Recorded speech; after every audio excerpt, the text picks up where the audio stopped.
ಈಗ ನೋಡಿ ನಾನು ಸಾಂಬಾರು ಒಗ್ಗರಣೆ ಹಾಕ್ತಾಯಿದ್ದೀನಿ.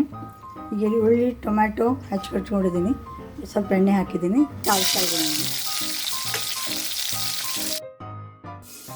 ಈಗ ನೋಡಿ ಇಲ್ಲಿ ಬೇಳೆ ಬೇಯಿಸಿಟ್ಕೊಂಡಿದ್ದೀನಿ. ಬೇಳೆಗೆ ಸ್ವಲ್ಪ ಅರಿಶಿಣ ಪುಡಿ, ಸ್ವಲ್ಪ ಎಣ್ಣೆ ಹಾಕಿ ಈ ರೀತಿ ಬೇಯಿಸಿಟ್ಕೊಂಡಿದ್ದೀನಿ. ಇಲ್ಲಿ ಮಸಾಲೆ ರುಬ್ಕೊಂಡಿದ್ದೀನಿ. ಈ ಮಸಾಲೆಗೆ ನೋಡಿ ಇದೊಂದು ವಿಭಿನ್ನವಾದ ಮಸಾಲೆ. ಇದರಲ್ಲಿ ಏನೇನು ಹಾಕಿದ್ದೀನಿ ಅಂದರೆ ಉಳ್ಳಾಗಡ್ಡಿ, ಸ್ವಲ್ಪ ಟೊಮ್ಯಾಟೊ, ಆಮೇಲೆ ಸ್ವಲ್ಪ ಒಣ ಕೊಬ್ಬರಿ ತುರಿ, ಆಮೇಲೆ ಇದ್ರದ್ದು ಸಾಂಬಾರು ಮಸಾಲ, ಸ್ವಲ್ಪ ಖಾರ ಪುಡಿ ಇಷ್ಟು ಹಾಕಿದ್ದನ್ನು ರುಬ್ಬಿಟ್ಕೊಂಡಿದ್ದೀನಿ. ಈಗ ಆಮೇಲೆ ತರಕಾರಿ ಬೇಯಿಸ್ತಾ ಇದ್ದೀನಿ. ಇಲ್ಲಿ ಸ್ವಲ್ಪ ಇದು ಏನಿರ್ತದಲ್ಲ ಈರುಳ್ಳಿ ಪಿಂಕ್ ಕಲರ್ ಬರಬೇಕು. ಆ ರೀತಿ ಪಿಂಕ್ ಕಲರ್ ಬಂದಿಂದ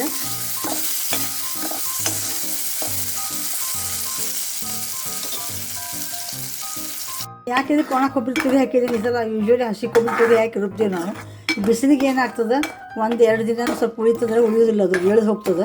ಅದ್ರ ಸಂಬಂಧ ಹಸಿ ಕೊಬ್ಬರಿ ಬಿಟ್ಟು ಈಗ ಒಣ ಕೊಬ್ಬರಿ ತುರಿ ಹಾಕಿದ್ದೀನಿ. ಅಂದರೆ 1-2 ದಿನ ಇಟ್ಟು ನಡೀತದೆ ಇದು. ಆಮೇಲೆ ಇದಕ್ಕೊಂದು ವಿಭಿನ್ನ ರುಚಿ ಬರ್ತದೆ. ಇದು ಬೇರೆ ರುಚಿನೇ, ಕಲರು ಬೇರೆಯೇ ಬರ್ತದೆ ಇದಕ್ಕೆ. ಈಗ ಒಣ ಕೊಬ್ಬರಿ ತುರಿಗೆ ಈ ರೀತಿ ಎಲ್ಲ ಇವನು ಏನು ಮಾಡ್ಬೇಕು, ಇದನ್ನು ಹಸಿ ಇದ್ದದ್ದು ಮಸಾಲೆ ಒಳಗಿಂದು ಎಲ್ಲ ಹೋಗ್ಬೇಕು. ಇದು ರುಬ್ಬಿದ್ದು ಹೋಗೋ ತನಕ ಇದನ್ನು ಸ್ವಲ್ಪ ತಾಳಿಸ್ಬೇಕು. ಆಮೇಲೆ ಇದಕ್ಕೆ ಸ್ವಲ್ಪ ಹುಣಸೆ ಹಣ್ಣು ಹಾಕಿ ನೀರು ಹಾಕಿ ಕುದಿಸ್ಬೇಕು.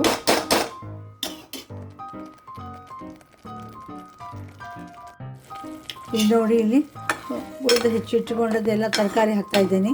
ಬಟಾಟೆ ಮತ್ತು ಗಜ್ರಿ, ಆಮೇಲೆ ಬೀನ್ಸ್ ಹಾಕಿ ಬಿಟ್ಟು ಇದನ್ನು ಚೆನ್ನಾಗಿ ಏನು ಮಾಡಬೇಕು, ಒಂದು ಸ್ವಲ್ಪ ಇದು ತಾಳಿಸ್ಬೇಕು, ಮಿಕ್ಸ್ ಮಾಡಬೇಕು. ಮಿಕ್ಸ್ ಮಾಡಿಬಿಟ್ಟು ಇದಕ್ಕೆ ಹುಣಸೆ ಹಣ್ಣು ನೀರು ಹಾಕಿ ಇವೆಲ್ಲ ಬೇಯೋ ತನಕ ಕುದಿಸ್ಬೇಕು. ಆಮೇಲೆ ಈಗ ನೋಡಿ ಇದಕ್ಕೆ ಹುಣಸೆ ಹಣ್ಣಿನ ಪಲ್ಪು ಹಾಕ್ತಾಯಿದ್ದೀನಿ. ಹಾಕಿಬಿಟ್ಟು ಇನ್ನು ಸ್ವಲ್ಪ ನೀರು ಹಾಕ್ತೀನಿ. ನೀರು ಹಾಕಿದ್ದನ್ನು ಚೆನ್ನಾಗಿ ಇವು ಬೇಯೋ ತನಕ ಕುದಿಸ್ಕೋತೀನಿ. ಮೊದಲು ಕುದಿಲಿಕ್ಕೆ ಹತ್ತಿದ್ದೀನಿ ನೋಡಿ. ಇದಕ್ಕೇನು ಮಾಡ್ತೀನಿ, ಈಗ ಬೇಯಿಸಿಟ್ಟಿದ್ದ ಬ್ಯಾಳೆ ಹಾಕ್ತಾಯಿದ್ದೀನಿ ಪೂರ್ತಿ ಎಲ್ಲ ಹಾಕಿಬಿಟ್ಟು ಚೆನ್ನಾಗಿ ಮಿಕ್ಸ್ ಮಾಡಬೇಕೀಗ.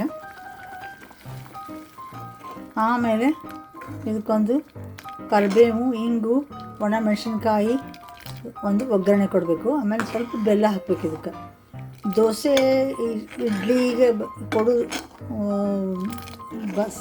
ಸಾಂಬಾರೆಲ್ಲ ಸ್ವಲ್ಪ ಸ್ವೀಟ್ ಇರಬೇಕಾಗ್ತದೆ ಇದಕ್ಕೆ.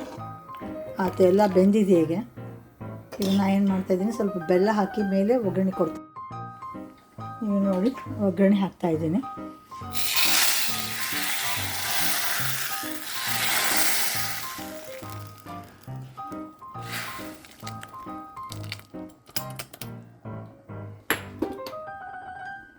ಚೆನ್ನಾಗಿ ಎಷ್ಟು ಕುದೀತದೋ ಅಷ್ಟು ನೋಡಿ.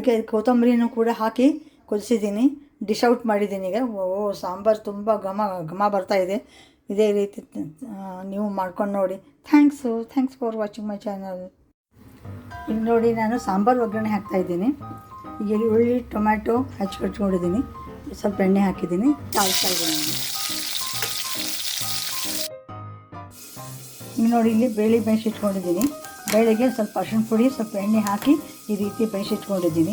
ಇಲ್ಲಿ ಮಸಾಲೆ ರುಬ್ಕೊಂಡಿದ್ದೀನಿ. ಈ ಮಸಾಲೆಗೆ ನೋಡಿ ಇದೊಂದು ವಿಭಿನ್ನವಾದ ಮಸಾಲೆ. ಇದರಲ್ಲಿ ಏನೇನು ಹಾಕಿದ್ದೀನಿ ಅಂದರೆ ಉಳ್ಳಾಗಡ್ಡಿ, ಸ್ವಲ್ಪ ಟೊಮ್ಯಾಟೊ, ಆಮೇಲೆ ಸ್ವಲ್ಪ ಒಣ ಕೊಬ್ಬರಿ ತುರಿ, ಆಮೇಲೆ ಇದ್ರದ್ದು ಸಾಂಬಾರು ಮಸಾಲ, ಸ್ವಲ್ಪ ಖಾರ ಪುಡಿ ಇಷ್ಟು ಹಾಕಿದ್ದನ್ನು ರುಬ್ಬಿಟ್ಕೊಂಡಿದ್ದೀನಿ. ಈಗ ಆಮೇಲೆ ತರಕಾರಿ ಬೇಯಿಸ್ತಾ ಇದ್ದೀನಿ. ಇಲ್ಲಿ ಸ್ವಲ್ಪ ಇದು ಏನಿರ್ತದಲ್ಲ ಈರುಳ್ಳಿ ಪಿಂಕ್ ಕಲರ್ ಬರಬೇಕು. ಆ ರೀತಿ ಪಿಂಕ್ ಕಲರ್ ಬಂದಿಂದ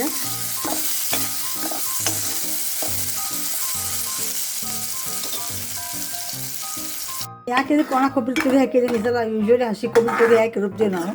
ಬಿಸಿಲಿಗೆ ಏನಾಗ್ತದೆ, 1-2 ದಿನ ಸ್ವಲ್ಪ ಉಳಿತಂದ್ರೆ ಉಳಿಯೋದಿಲ್ಲ, ಅದು ಎಳೆದು ಹೋಗ್ತದೆ. ಅದ್ರ ಸಂಬಂಧ ಹಸಿ ಕೊಬ್ಬರಿ ಬಿಟ್ಟು ಈಗ ಒಣ ಕೊಬ್ಬರಿ ತುರಿ ಹಾಕಿದ್ದೀನಿ. ಅಂದರೆ 1-2 ದಿನ ಇಟ್ಟು ನಡೀತದೆ ಇದು.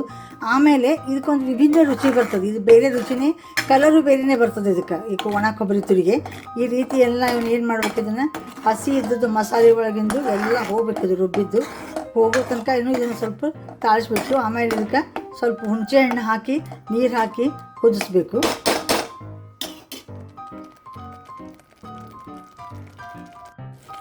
ಈಗ ನೋಡಿ ಇಲ್ಲಿ ಉಳಿದು ಹೆಚ್ಚಿಟ್ಟುಕೊಂಡದ್ದೆಲ್ಲ ತರಕಾರಿ ಹಾಕ್ತಾಯಿದ್ದೀನಿ. ಬಟಾಟೆ ಮತ್ತು ಗಜ್ರಿ, ಆಮೇಲೆ ಬೀನ್ಸ್ ಹಾಕಿ ಬಿಟ್ಟು ಇದನ್ನು ಚೆನ್ನಾಗಿ ಏನು ಮಾಡಬೇಕು, ಒಂದು ಸ್ವಲ್ಪ ಇದು ಕಾಯಿಸ್ಬೇಕು, ಮಿಕ್ಸ್ ಮಾಡಬೇಕು. ಮಿಕ್ಸ್ ಮಾಡಿಬಿಟ್ಟು ಇದಕ್ಕೆ ಹುಣಸೆಹಣ್ಣು ನೀರು ಹಾಕಿ ಇವೆಲ್ಲ ಬೇಯೋ ತನಕ ಕುದಿಸ್ಬೇಕು ಅನ್ನೋದಲ್ಲ. ಇದು ನೋಡಿ, ಇದಕ್ಕೆ ಹುಣಸೆಹಣ್ಣಿನ ಬಲ್ಪು ಹಾಕ್ತಾಯಿದ್ದೀನಿ. ಹಾಕಿಬಿಟ್ಟು ಇನ್ನು ಸ್ವಲ್ಪ ನೀರು ಹಾಕ್ತೀನಿ. ನೀರು ಹಾಕಿದ್ದನ್ನು ಚೆನ್ನಾಗಿ ಇವು ಬೇಯೋ ತನಕ ಕುದಿಸ್ಕೋತೀನಿ. ಮೊದಲು ಕುದಿಲಿಕ್ಕೆ ಹತ್ತಿದೆ ನೋಡಿ. ಇದಕ್ಕೆ ಏನು ಮಾಡ್ತೀನಿ, ಈಗ ಬೇಯಿಸಿಟ್ಟಿದ್ದ ಬ್ಯಾಳಿ ಹಾಕ್ತಾಯಿದ್ದೀನಿ ಪೂರ್ತಿ ಎಲ್ಲ ಹಾಕಿಬಿಟ್ಟು ಚೆನ್ನಾಗಿ ಮಿಕ್ಸ್ ಮಾಡಬೇಕೀಗ. ಆಮೇಲೆ ಇದಕ್ಕೊಂದು ಕರಿಬೇವು, ಇಂಗು, ಒಣಮೆಣಸಿನ್ಕಾಯಿ ಒಂದು ಒಗ್ಗರಣೆ ಕೊಡಬೇಕು. ಆಮೇಲೆ ಸ್ವಲ್ಪ ಬೆಲ್ಲ ಹಾಕಬೇಕು. ಇದಕ್ಕೆ ದೋಸೆ ಇಡ್ಲಿಗೆ ಕೊಡು ಸಾಂಬಾರೆಲ್ಲ ಸ್ವಲ್ಪ ಸ್ವೀಟ್ ಇರಬೇಕಾಗ್ತದೆ. ಇದಕ್ಕೆ ಆತ ಎಲ್ಲ ಬೆಂದಿದೆ. ಈಗ ಇದನ್ನು ಏನು ಮಾಡ್ತಾಯಿದ್ದೀನಿ, ಸ್ವಲ್ಪ ಬೆಲ್ಲ ಹಾಕಿ ಮೇಲೆ ಒಗ್ಗರಣೆ ಕೊಡ್ತೀನಿ. ಈಗ ನೋಡಿ ಒಗ್ಗರಣೆ ಹಾಕ್ತಾಯಿದ್ದೀನಿ.